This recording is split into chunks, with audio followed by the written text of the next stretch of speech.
L'estate sta arrivando ragazzi e anche quest'anno avremo i camp con Massive, avremo 4 tappe, quindi se volete partecipare vi consiglio di iscrivervi il prima possibile, trovate il link qua sotto in descrizione. Jones. Yep. Oh, 720. Opposite cork 720. A 720 and he's big cork 7 on the hip. Flipping a pedal. Cork 720 bar spin, he lands. Quante volte ti è capitato di vedere una live del Crankworx, sentire il commentatore sparare nomi su nomi di trick e non capire la differenza tra uno e l'altro, seppur molto simili? Beh, se sei un appassionato probabilmente molto spesso, e se invece sei nuovo sul canale e non hai idea di cosa sia il Crankworx, allora fermati un attimo e vai a vedere la mia playlist sugli eventi live in cui commento queste gare di slopestyle. E poi già che sei lì, iscriviti al canale. Tra l'altro quest'anno insieme ai ragazzi di TK e IDL Tour siamo riusciti a organizzare il primo campionato di slopestyle italiano riconosciuto dall'FNB World Tour. Saranno 3 tappe, la prima al TK di Milano, la seconda al Mottolino di Livigno e la terza al Gallo Bike Park di Narni, quindi andiamo a coprire un po' tutta l'Italia. Se volete venire a vedere o anche a partecipare, perché no, scrivete direttamente a chi organizza, così da avere informazioni a riguardo e capire come funziona. Ma adesso preparati, perché oggi sto per svelarti una serie di segreti che si imparano solo in anni di duro allenamento.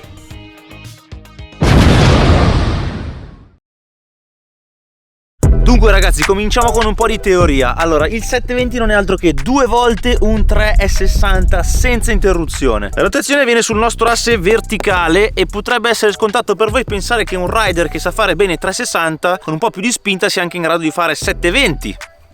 Sbagliatissimo. In realtà 720 è un trick che si vede pochissimo perché è molto difficile da comprendere e portare su diverse rampe. Tant'è vero che nella mia vita ho conosciuto solo 4 rider in grado di farlo come e quando volevano: Jakub Wenzel, Jan Hagerman, Nuno Barroso e la leggenda della BMX Ryan Nyquist, che tra l'altro proprio su questo salto qua dietro ragazzi nel 2018 ha fatto un world first incredibile, ha chiuso il primo 720 double bar spin in mountain bike.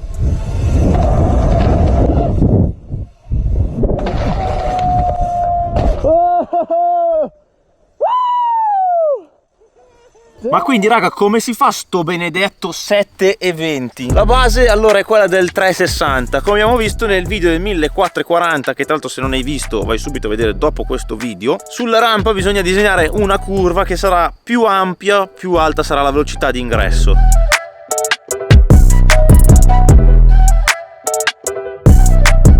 Ovviamente girare semplicemente in rampa non basta perché sarebbe troppo facile, quindi dobbiamo aiutare a creare questo momento di rotazione con il nostro corpo, girando spalle e testa verso il basso e il bacino verso l'alto, quindi così. Ed ora viene la parte difficile, perché per fare 2 giri serve un momento di rotazione maggiore, ed il gesto più facile che viene in automatico per chi lo prova è quello di andare a chiudere questa curva così verso la fine della rampa e di estendersi più lunghi possibili appena usciti, e questo è il risultato.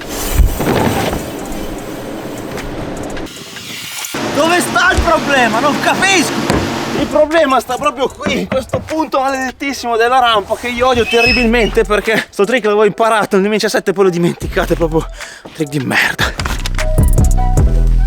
Allora, andando a chiudere l'angolo di rotazione, purtroppo quello che succede è che la nostra angolazione di uscita rispetto alla direzione che abbiamo diventa eccessiva. Così facendo la nostra forza di rotazione si scompone in 2 parti: la maggiore che andrà verso sinistra, quindi facendoci ruotare, ed una merdina di componente andrà dritta, quindi creando un momento di rotazione sull'asse trasversale che ci farà cadere in avanti. Dobbiamo eliminare questo problema mantenendo invariata la curva sulla rampa, ma andando ad aumentare il momento che creiamo semplicemente con il nostro corpo. E qui attenzione, perché è molto importante non affrettare i tempi e fare tutto in maniera sistematica. Step 1, curvare in rampa. Step 2, creare il momento ruotando spalle e bacino. Step 3, esagerare questo momento una volta che la bici sarà uscita dalla rampa. E step 4, allungarsi il più possibile per velocizzare questa rotazione. Ho dovuto leggere perché è difficile. Ed ora, per dimostrare che la mia spiegazione è valida, prenderemo un rider che è mediamente bravo, che sa fare 360 ma non ha mai provato un 720, e vedremo quanti tentativi impiega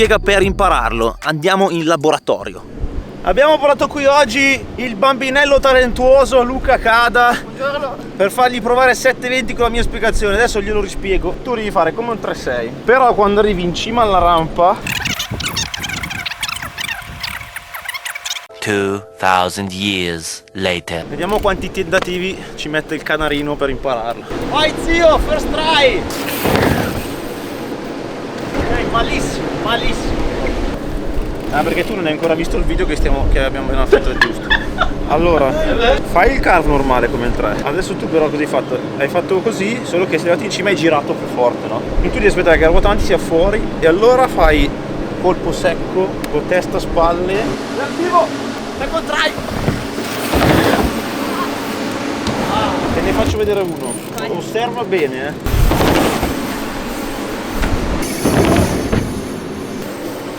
Penso sia la prima volta che glielo vedo fare, mai visto. Capito? Più o meno, dai. Ma sto convinto, dai. Proviamo. Attivo! Andiamo! Troppo presto, ho girato tanto così da fine alla rampa. Quarto giro.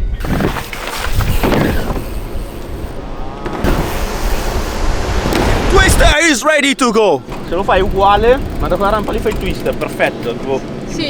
Sei girato qua invece di girare qua. E quello che ti fotte, che ti manda avanti è quella, l'angolazione della ruota, così vedi come è girata. Ok.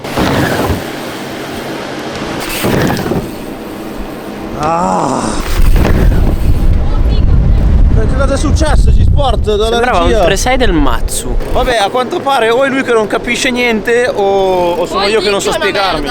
Sì, il trick è una merda, l'ho confermato già prima. Non fa nessuno. Sta di fatto che a me viene. Va bene, andiamo avanti che sennò viene Pasqua, va.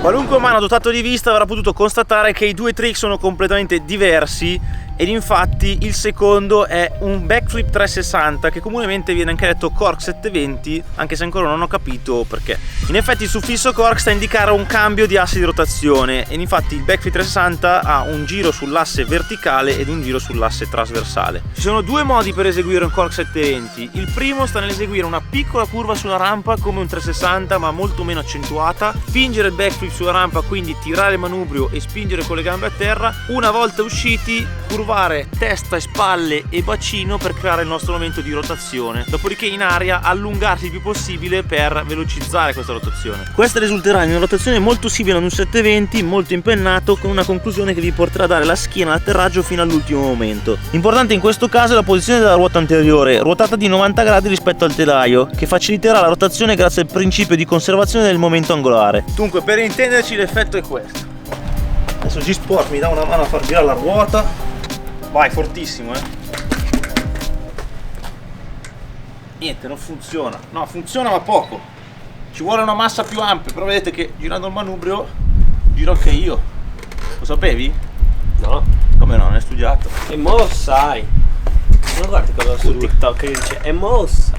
Tieni un secondo e prendo il foglio. Il backflip 360 è concettualmente più facile perché andremo a fare due movimenti distinti. Inizialmente sulla rampa spingiamo solo il backflip con le gambe e tiriamo il manubrio. Una volta usciti ci concentreremo sul 360, quindi con un movimento repentino portiamo il manubrio verso il bacino, ci allunghiamo il più possibile e ruotando spalle e testa andremo ad avviare la rotazione.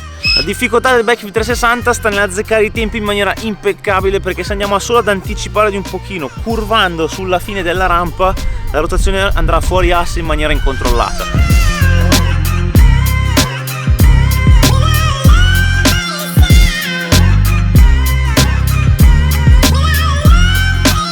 Queste tre diverse rotazioni richiede un pochino di pratica, bisogna fare un po' d'occhio guardando i rider e il loro differente stile. Resta comunque il fatto che sono tutte e tre difficili da imparare perché ci vuole del tempo per automatizzare i movimenti in maniera sincrona e perfetta. Se volete provare Cork 720, 720 o quello che è, vi consiglio di provarlo in gomma piuma oppure su un airbag piano come questo qua dietro, perché altrimenti vi ammazzate al 100%. Per quanto mi riguarda è il mio trick in assoluto preferito da fare, sia a livello di sensazioni che anche visivamente è molto bello, soprattutto backflip 360. Dunque ringraziamo G-Sport Cameraman dalle retrovie per il supporto. Questo episodio di How to Big Tricks è finito. Scrivetemi qua sotto quale altro trick estremo vi devo spiegare. Vi ricordo che quest'anno ci sono i camp, sempre sotto in descrizione tutti i link riguardo qualsiasi cosa, sconti, camp, cazzi e mazzi, numero di telefono di G-Sport se volete chattarlo. Ci vediamo al prossimo video, arrivederci. Saluti.